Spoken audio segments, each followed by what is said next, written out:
Alors après avoir vu la première partie de cet exercice, maintenant on va voir la deuxième partie. Alors dans cette deuxième partie, il s'agit d'un dosage colorimétrique par étalonnage. On se propose de déterminer la concentration en diode dans une teinture diode officinale. On commence par diluer 200 fois la teinture diode trop concentrée pour une étude spectrophotométrique directe. La solution aqueuse obtenue à l'issue de cette dilution est appelée solution S.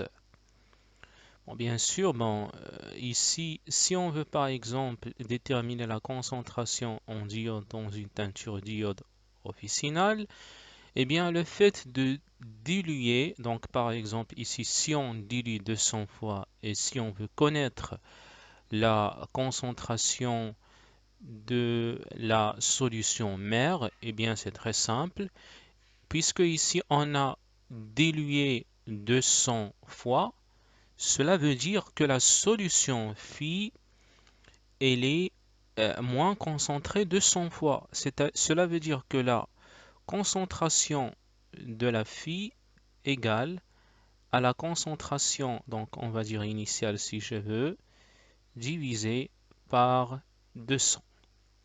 C'est-à-dire que si je veux connaître la concentration de la solution mère, ce sera tout simplement 200 multiplié par la concentration de la solution phi, bien sûr qu'on va trouver en utilisant une étude, ce dosage-là colorimétrique par étalonnage. Alors, la solution aqueuse obtenue à l'issue de cette dilution est appelée solution S. Par ailleurs, on dispose d'un ensemble de solutions aqueuses de diodes notées Di, D1, D2, D3, etc., de concentrations connues toutes différentes. Ces solutions ont des colorations proches de celles de la solution S. Alors, donné, donc ça c'est un spectre d'absorption d'une solution aqueuse de diode de concentration molaire C égale à 3 fois 10 à la puissance moins 3 mol par litre. D'accord? Donc là, vous voyez que le max, il se trouve ici. Donc, puisque le max, il se trouve ici, eh bien, donc le max, donc la longueur d'onde qu'on doit choisir, donc elle doit correspondre au max. D'accord? Donc ici, ça sera, on va dire à peu près, je crois ici 4,75 fois 10 à la puissance de nanomètres. La masse molaire atomique de l'iode, c'est 127 grammes par mol, et l'écart relatif entre une valeur expérimentale, G expérimentale, et une valeur attendue, GA d'une grandeur quelconque, est la suivante. Donc, bien sûr, GA, c'est, on peut dire que la valeur attendue, eh bien, on la trouve théoriquement. D'accord, donc ça, en gros, c'est, on peut dire que c'est une sorte d'erreur, mais c'est l'écart relatif ici. Alors, 2,1. Donc c'est à partir de maintenant qu'on va répondre à nos questions. Donc il est dit, on peut trouver expérimentalement un encadrement de la concentration en diode de la solution S sans utiliser un spectrophotomètre. Eh bien, on peut savoir où se situe notre concentration C. C'est-à-dire que si on a une certaine solution S, eh bien, on peut donner un encadrement de cette concentration sans utiliser un spectrophotomètre. Eh bien, pour savoir ça, on utilise tout simplement une échelle de teinte. Donc, on va expliquer ça plus en détail. Donc, la concentration, elle doit être entre une certaine concentration I et une certaine concentration Ci plus 1, sachant que ça, c'est la solution Si et ça, c'est la solution Si plus 1. Exemple, le I peut être égal à 1, c'est-à-dire que ici, c'est la solution S1 et ici, c'est la solution S2. Vous allez comprendre ce que je veux dire par là quand on veut voir un petit exemple vers là. Voilà. Donc, expliquer brièvement la méthode. Eh bien, en gros, cette méthode, elle est la suivante. Donc, d'abord, je vais juste vous expliquer ça vite fait avant d'écrire des phrases officielles. Alors, imaginez que si j'ai une solution S ici inconnue, d'accord? On va supposer que la couleur de cette solution, elle est, on va dire, elle a cette teinte là. D'accord, elle possède cette couleur. Donc ça, c'est la solution S. Alors, qu'est-ce qu'il faut faire? Donc, pour faire l'encadrement, eh bien, on va considérer, par exemple, on peut dire 4 solutions. Bon, ça dépend. Vous pouvez faire 4, 5, ce que vous voulez. Par exemple, je considère 4 solutions qui, bien sûr, qui ont pour soluté la même espèce chimique. Par exemple, ici, si c'était une solution de diode, eh bien ici j'ai des solutions de diode, mais de concentrations différentes et qui sont connues. D'accord? Donc ici, je vais avoir des couleurs, bon, la même couleur, mais c'est pas la même teinte. D'accord? Pas la même. Donc, qu'est-ce que je vais essayer de faire? Par exemple, bon, je vais dessiner une autre solution autre que celle-ci, oubliez celle-ci. Je vais considérer cette solution-là. D'accord? Donc, je mets comme ça. Voilà. Alors, d'après vous, donc si j'appelle cette solution-là S1, cette solution S2, cette solution S3 et cette solution S4, cette solution, c'est la solution S.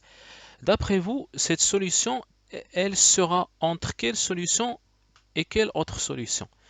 Eh bien, cette solution, elle sera tout simplement entre ces deux-là, entre S2 et S3. D'accord?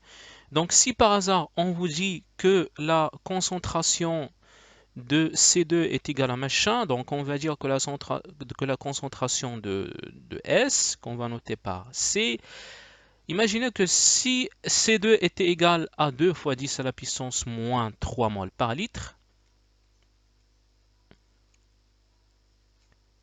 et que la S3, c'était 3 fois 10 à la puissance moins 2 mol par litre. Bien, cela veut dire que la concentration de S, elle est comprise entre ces deux concentrations. Ah, tout simplement parce que ici, vous voyez que la teinte, elle est comprise entre ces deux-là. D'accord? Alors, ça, c'est un exemple concret. Par exemple, dans ce cas-là, ça, c'est une solution S. Ça, ce sont des solutions, c'est une échelle de teinte. Donc ici, les concentrations sont connues. Donc normalement, S, elle ne doit pas se situer entre S2 et S1. Eh bien, on peut la situer entre S2 et S3. D'accord? Donc on va dire que S est compris entre S2 et S3, mais là on parle de concentration, donc on va dire que la concentration c'est comprise entre C2 et C3 tout simplement. Alors là je vais vous écrire des phrases. Alors, pour répondre, on va dire, eh bien on réalise, donc réponse de 2, 1, 1. Eh bien, on réalise une échelle de teinte en diode. Diode. Alors, il faut retenir ça, une échelle de teinte. Donc ça, c'est une phrase clé. Alors, comment on fait? Eh bien, on prépare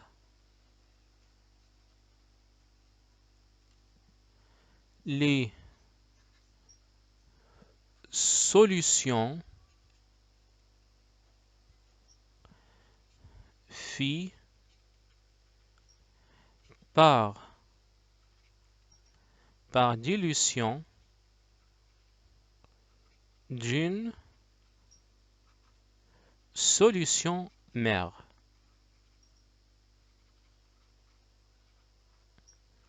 de concentration connu, de concentration connue. Donc il faut faire ça bien sûr dans des tubes A et C identiques.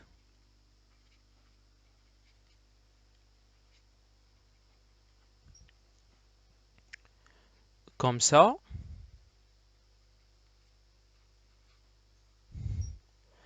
les solutions phi ont des concentrations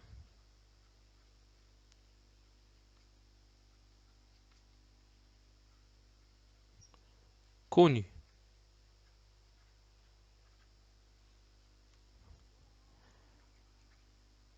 On verse après un peu de solution S dans un tube ASC similaire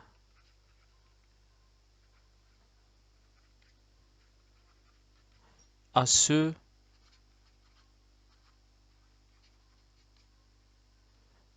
des solutions phi.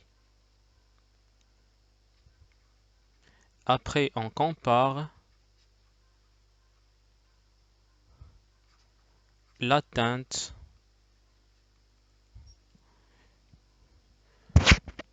de la solution S à celle des solutions